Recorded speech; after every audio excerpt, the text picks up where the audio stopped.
प्रिय साधकों एवं मित्रों, जय माँ बगलामुखी। आज का विषय है मसान भूत प्रेत जगाने से पहले साधना में सिद्धि प्राप्ति हेतु शक्तिशाली मंत्र।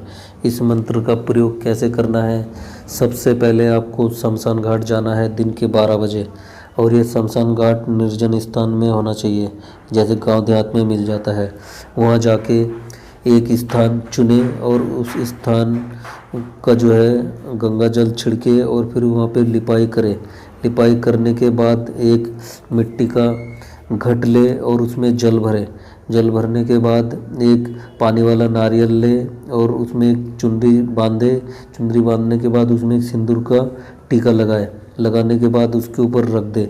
रख के फिर शमशान घाट में माँ काली और भोलेनाथ का ध्यान करें, क्योंकि शमशान घाट में माँ काली और भोलेनाथ का निवास स्थान है। उनका ध्यान करने के बाद एक धूप बत्ती जलाए और धूप बत्ती जला के फिर ये जो पूजा का जो सामान मैं बोल रहा हूँ, ये सामग्री इसे नोट करें।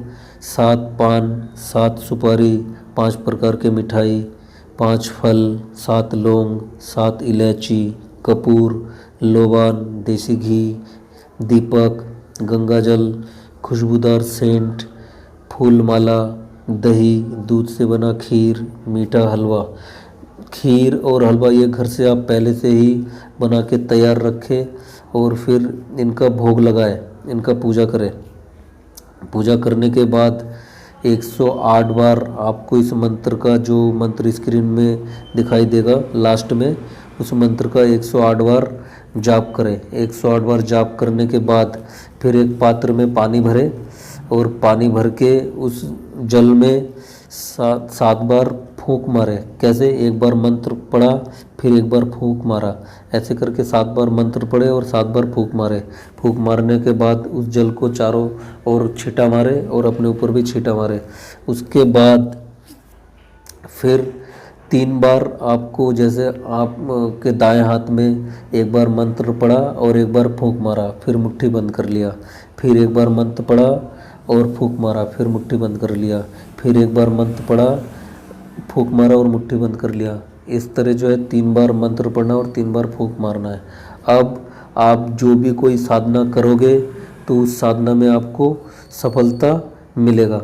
और साधकों, एक बात और कहना चाहता हूँ आप लोगों से, वो ये है कि वही साधना करे और वही साधक साधना करे जो मजबूत दिल का हो, क्योंकि कमज़ोर दिल वाले ना करें, क्योंकि साधना जो है हर किसी की बस की बात नहीं है।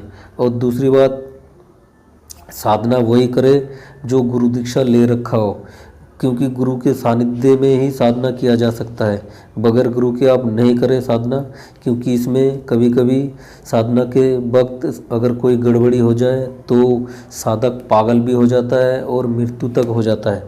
इसलिए मैं तो ये कहना चाहता हूँ कि साधना करने से पहले गुरु दीक्षा जरूर ले।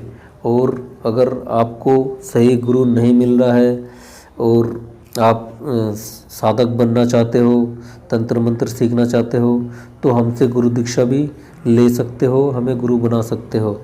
और कोई भी साधक हो, गुरु दीक्षा इसलिए ज़रूरी होता है क्योंकि हमारे सनातन धर्म में गुरु के बिना कोई काम नहीं हो सकता। कोई पूजा पाठ का काम, तंत्र मंत्र का काम, कोई भी शुभ काम नहीं हो सकता। इसलिए साधना करने से पहले गुरु दीक्षा लेना बहुत ज़रूरी है। और एक बात और कहना चाहता हूँ मैं, किसी साधक को अगर साधना करना है तो 1 हफ्ता पहले से ही मांस, मदिरा, लहसुन, प्याज इनका त्याग करना है। शुद्ध शाकाहारी भोजन करना है।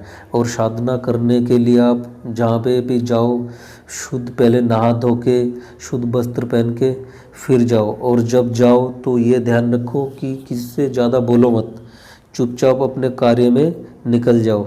क्योंकि कोई भी आप कार्य करने जाओगे, साधना करने जाओगे, तो ऐसे आपको ज़रूर मिलेगा कि उसमें आपको बाधा है। बाधा है मतलब कोई आपको टोक दे, कोई कुछ और कुछ बोल दे। तो इसलिए साधक को ये ध्यान रखना है कि ज़्यादा नहीं बोलना है।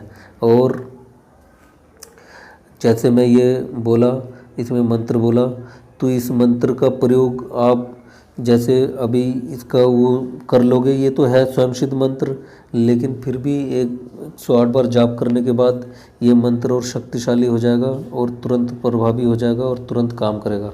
तो साधना करने से पहले आप इस मंत्र का 108 बार जाप करके जो भी साधना करोगे उसमें आपको सफलता मिलेगा 100%। तो जिस भी साधक को अगर कोई बात समझ में ना आ रहा हो वो हमसे संपर्क कर सकते हो और हमसे पूछ सकते हो।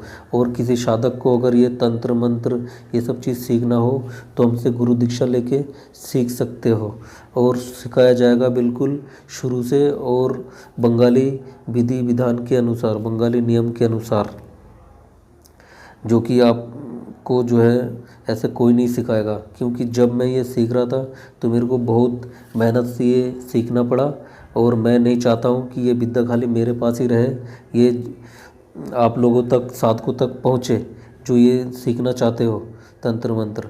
तो